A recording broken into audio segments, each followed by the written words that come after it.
Now, we've entitled this series, Building Your Theology.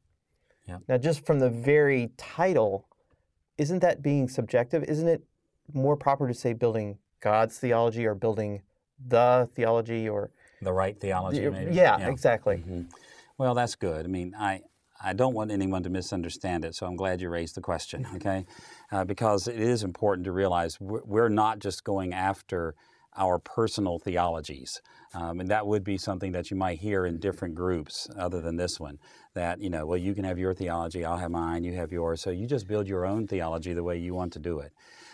We are concerned with making theology as biblical as it could possibly be, because for us here, the standard is the Bible. And so we're trying to approximate the teachings of the Bible in whatever we do in theology.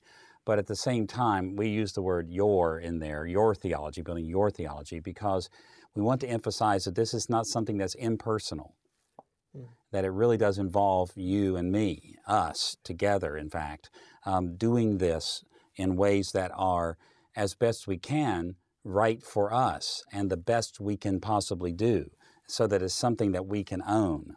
A lot of times people think about theology in very abstract terms and they end up not really affirming it from their hearts. And we're concerned that this be something that as you build, that is something that touches your heart and comes out of your heart so that you own it in that sense. It's yours in the sense of owning it, not yours in the sense of it's your opinion.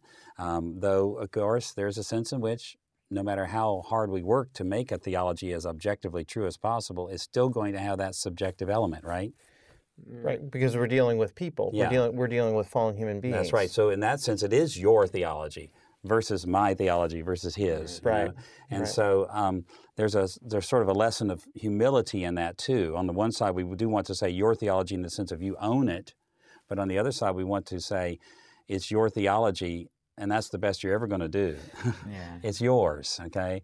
And so insofar as you are a fallen creature and limited in your perspectives and your ability to understand, then you've got to acknowledge that what your theology is might not be exactly right. And so you do the best you can. You build a responsible theology, not a perfect theology. I used to always tell people there are two kinds of books in this world, perfect ones and finished ones. And the same kind of thing is true in theology, okay? There is perfect theology, and then there's your theology and my theology.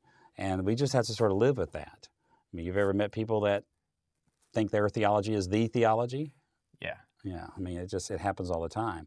And then you get the other extreme of people saying you can't know the theology, the truth. And so you end up we're kind of in between those two extremes. So you're really wanting people to take their theology or what they're building and apply it. Is that part of what you mean by your... Yeah, by making it yours, right. Applying it to your life, letting it be true to who you are, letting it shape you, and then you affirming it and being able to own it.